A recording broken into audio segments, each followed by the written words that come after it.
Hey everyone, greetings from Fremont, California. I am inside the bathroom of my girlfriend's house.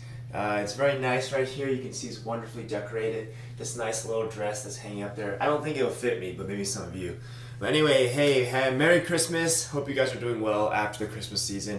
I don't know about you, but these past few months can feel very crazy. You know, from Halloween, then to Thanksgiving, and then to Christmas, and then to New Year's. It's just like back to back to back big holidays, and this could be very happy, it could be sad, just all over the place. It feels very intense, and it kind of feels a little bit artificial at times too, where it doesn't feel like life. You're just kind of going from big things and big things. Is this really what life is? Well, not really, I feel like, right? Life is more about the day-to-day kind of things where you're walking alongside people, going along. And the truth is, after Christmas, after New Year's, life continues. Life continues for all of us. There's a December 26th, the 27th, 28th. There's a January 2nd and 3rd and 4th past these holidays.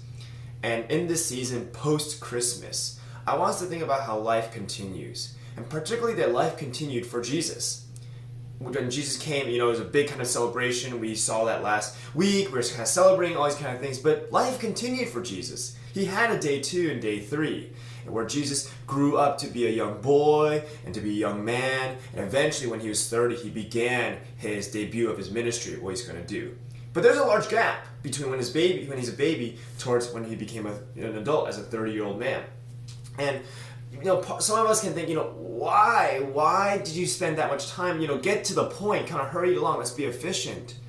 But I would like to say that the fact that God took the time to grow shows that development matters. That Jesus developed as a young boy to a young man to a person, because his development as a person mattered, and really almost to say that our development matters. Us as human beings, we don't just rush to big holidays. You know, our day-to-day life, our development matters. And so even as we are stepping into a new year of 2020, as we step into a new season, we're going to continue to develop. We're continuing to grow. And that development ultimately shapes how we interact with people, how we interact with the world, how we interact with God.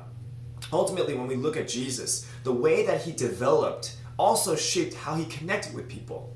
He understood. He used pictures like the mustard seed and agricultural things, because that's where he developed. He talked about Jewish inheritance traditions, and he talked about politics and racism because he was developing inside a very specific context. And so for all of us here today, whatever your background is, whatever you're going through right now, your development matters and will affect the ways that you interact with God and with one another. And that's all important. That's all important. So as we're thinking about how life continues and how your development matters, I want us to think about how, as we step into year 2020, how can we continue to develop? The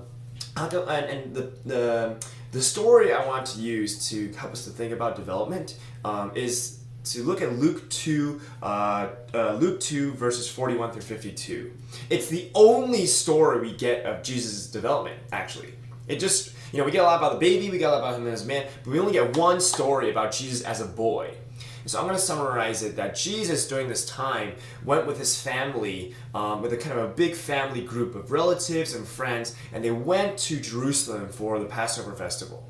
And so after this was over, they were going back, and Jesus' parents thought that Jesus was in this kind of group going back. But after a day, they realized that Jesus was not there. He was gone. You know, parents' worst nightmare, right? You know, so they went back to Jerusalem, spent 3 days trying to find Jesus, and finally they found Jesus inside the Jewish temple, talking to the rabbis and the religious leaders. And so Jesus' mom comes over and she's anxious, and you know, if I think she's like a Chinese mom, she starts whacking him and be like, "Yo, what are you doing here?"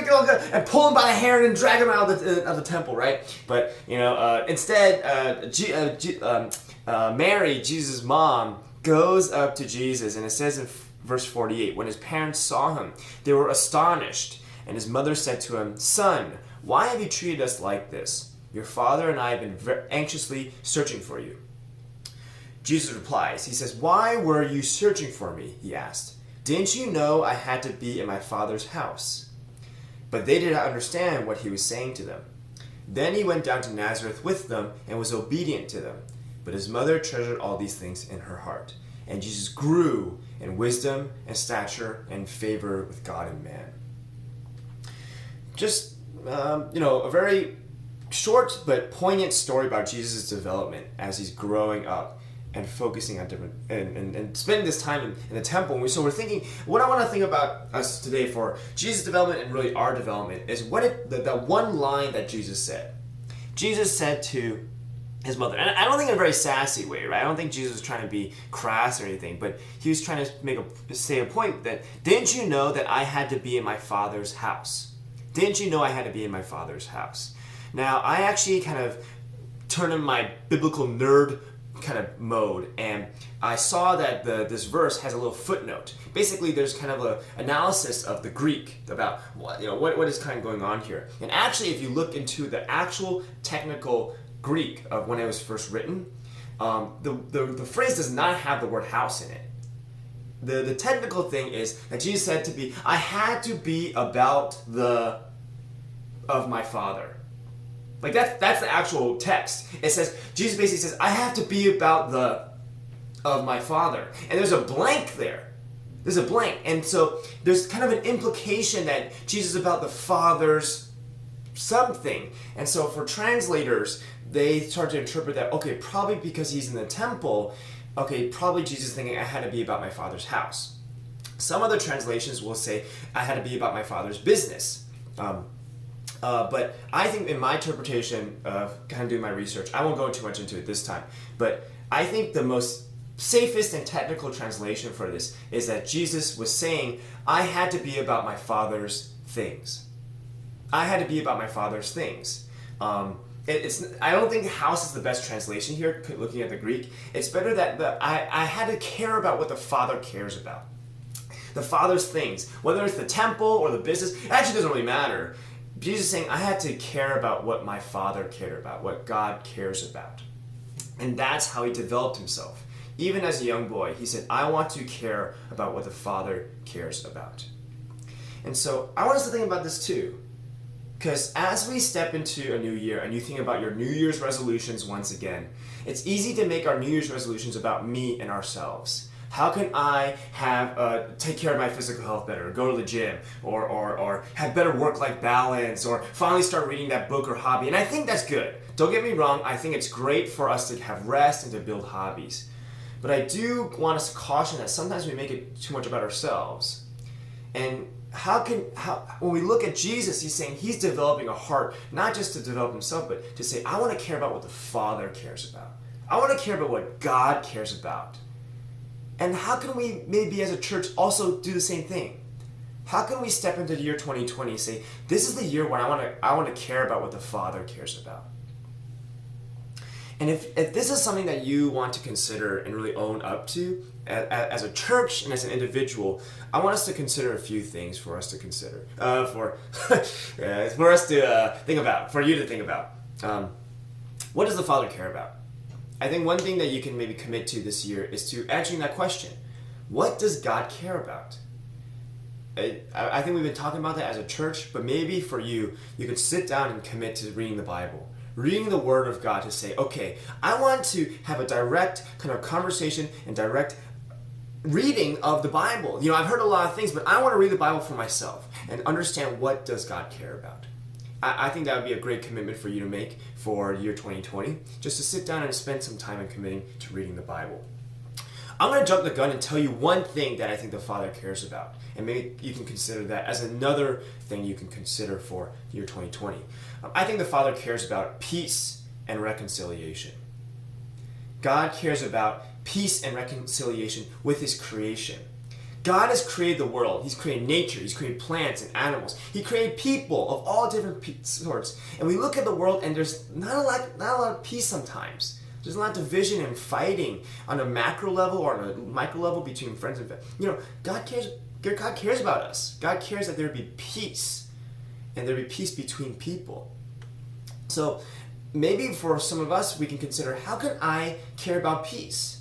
How can I step into 2020 not just caring about myself, but promoting peace wherever I might be? So maybe you might be thinking about your family space, your workspace. Maybe there's a certain person that you actually have tension with that you want to promote peace with.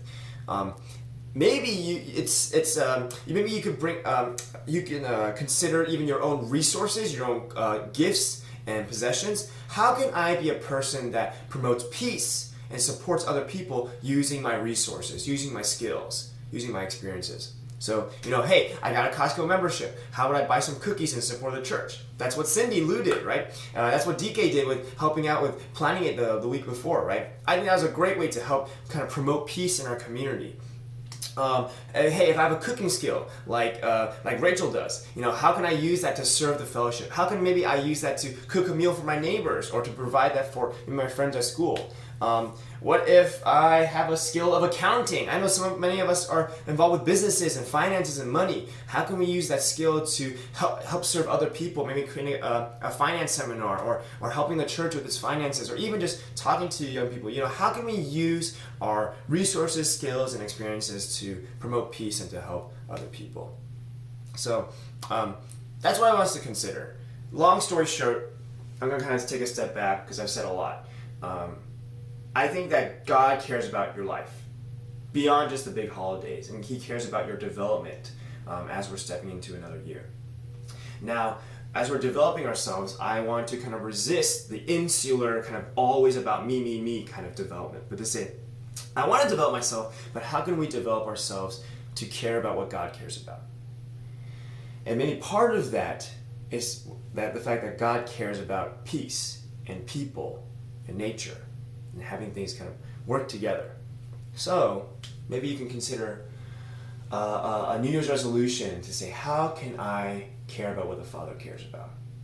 How can I promote peace? How can I bless people? How can I use what I have to bless and promote peace with other people? I think that's what Jesus was developing, and eventually when he continued to develop himself, he debuted his ministry and blessed an immense amount of people. And I'd love to see that too. That by the end of year 2020, you can look back and say, wow, hey, I partnered with God, I listened to God, and we did it together to make New York City a better place. I think that'd be wonderful. Anyway, so with that, I want us to consider that perhaps if you guys are in a group, I would assume that probably you guys have a cozy group today, a great opportunity for more dialogue. Maybe you can already be considering what I've been talking about, and then also talk amongst one another and share perhaps what is a goal that you want to set. Maybe the goal of, I want to use my cooking skill, or I want to use my accounting skill, or I want to do that, talk to this person.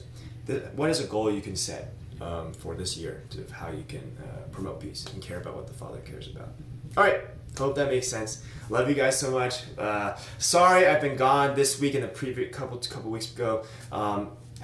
It's hard to say no to a wedding when you're the best man, so it's kind of an extraordinary experience. But I will be back soon. We're gonna have winter retreat next week, so I won't be there. But we're gonna start January strong with some good changes and fresh new vision and stuff. So I'm looking forward to seeing you guys and serving together. So hey, love you guys. I'll see you soon. Bye bye.